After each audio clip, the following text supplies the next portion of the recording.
आज कारवान विधानसभा क्षेत्र जियागौड़ा दलित संभाग में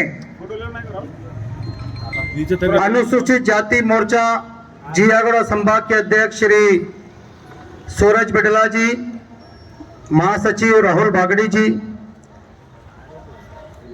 दिनेश जी, राहुल जी, बाबू राव जी, श्रवण जी, इन सभी अनुसूचित जाति मोर्चा जियागौड़ा संभाग के नेताओं के द्वारा आयोजित देश के प्रथम कानून मंत्री, देश के संविधान शिल्पकार निर्माता, भारत रत्न डॉक्टर बी.आर. अम्बेडकर जी की 132वीं जन्म शताब्दी के इस पावन अवसर पर इस जियागौड़ा दलित संभाग में अनुसूचित जाति मोर्चा जियागौड़ा संभाग की ओर से प्रदेश पार्टी के आदेशानुसार जो उन्होंने यह कार्यक्रम आयोजित किया, मैं उनका जियागौड़ा संभाग की ओर से हार्दिक अभिनंदन स्वागत करता हूं। बहुत से वक्ताओं ने बाबा साहब भीमराव अंबेडकर जी के बारे में, उनकी उपलब्धियों के बारे में, जो उन्होंने देश के लिए जो सेवा की, कितना भी हम कह लें वो कमी होगा। बाबा साहब भीमराव अंबेडकर जी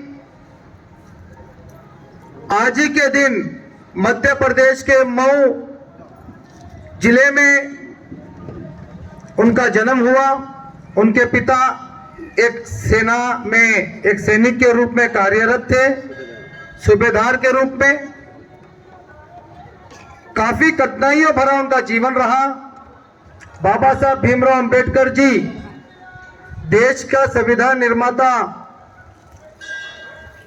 अगर हम बात करें, ऐसी कई उपलब्धियां उन्होंने इस देश को कानून में दी।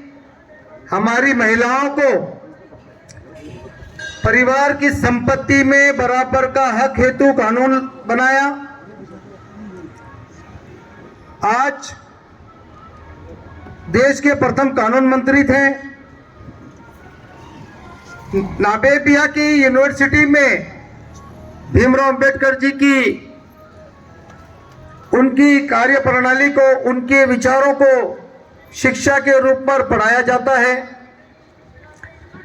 लेकिन विडंबना ये रही, 1990 31 मार्च के दिन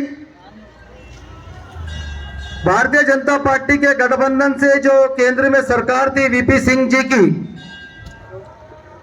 श्री अडवाणी जी, स्वर्गीय श्री अटल बिहारी वाजपेयी जी के प्रयासों से वीपी सिंह सरकार ने उनके मरणोपरांत उनको भारत रत्न से सम्मानित किया।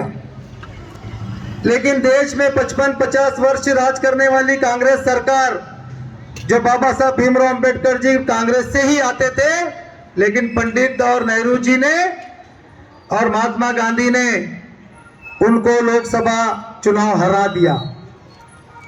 कुछ लोग यह कहते हैं, कुछ राजनीतिक दल की भारतीय जनता पार्टी दलितों के विरोध में काम करती है।